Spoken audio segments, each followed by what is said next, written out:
ಸಾಕು. This is Italy based company, Rahul Gandhi and family.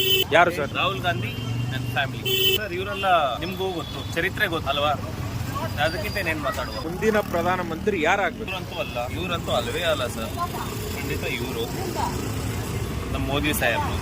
ಯಾಕೆ sir? Sir ನಾವು ಹಿಂದೂ, ನೀವು ರೀಸೆಂಟ್ ಆಗಿ ನೋಡಿದಿರ ಸರ್, ಮಾಲ್ಡೀವ್ಸ್ ಅವರು ಅಷ್ಟು ಇದು ಮಾಡಿ ಸಾಹೇಬ್ರು ಏನು ಮಾಡಿಲ್ಲ, ಸುಮ್ಮನೆ ಒಂದು ಬೀಚ್ ವಿಸಿಟ್ ಕೊಟ್ಟರು, ಅದಕ್ಕೆ ಎಷ್ಟು ಕಂಗಾಲಾಗಿದ್ದಾರೆ ಅಂದ್ರೆ, ಜಸ್ಟ್ ಇಮ್ಯಾಜಿನ್ ನಮ್ಮ ಇಂಡಿಯಾ ಎಫೆಕ್ಟ್ ಎಷ್ಟಿದೆ ಅಂತ ವರ್ಲ್ಡ್ ವೈಡ್. ಜಸ್ಟ್ ಇಮ್ಯಾಜಿನ್ ಅಷ್ಟೇ. ಅದೇ ಇವ್ರು ಇದ್ದಿದ್ರೆ ಏನ್ ಮಾಡಿರೋರು? ಅವ್ರಂದ್ರೆ ನಮ್ ರಾಹುಲ್ ಗಾಂಧಿ ಅವರು, ನಮ್ಮ ಮಲ್ಲಿಕಾರ್ಜುನ್ ಸಾಹೇಬ್ರು ಏನಕ್ಕೆ ಸರ್? ಅಲ್ಲ, ಏನಕ್ಕೆ ಆಗ್ಬಾರ್ದಂತ ಅಲ್ಲ, ಆಗೋ ಏನು ಸಾಧ್ಯತೆಗಳು ಇಲ್ಲ. ಮನಮೋಹನ್ ಸಿಂಗ್ ಹೆಂಗಿದ್ರು ಪಪೆಟ್, ಅದೇ ತರ ಇವರು ಒಂದು ಪಪೆಟ್. ಇವರು ರಾಹುಲ್ ಗಾಂಧಿ ಅವರು ಮತ್ತೆ ಇವರು ಮುಚ್ಚುಮರೆ ಮಾಡ್ತಾ ಇದ್ದಾರೆ ಅಷ್ಟೇ, ಕಾಂಗ್ರೆಸ್ ಅವರು. ಅರ್ಥ ಆಯ್ತಾ? ಸುಮ್ಮನೆ ಮೈಂಡ್ ಡೈವರ್ಟ್, ಅದು ಬಿಟ್ಟು ಏನು ಇಲ್ಲ ಸರ್. ಹಿಂದುತ್ವ ಅಂತ ಒಬ್ಬರೇ ಅಲ್ಲ ಸರ್, ಆಕ್ಚುಲಿ ಇಂಡಿಯಾ ಬಂದ್ಬಿಟ್ಟು ಹಿಂದುತ್ವನೇ.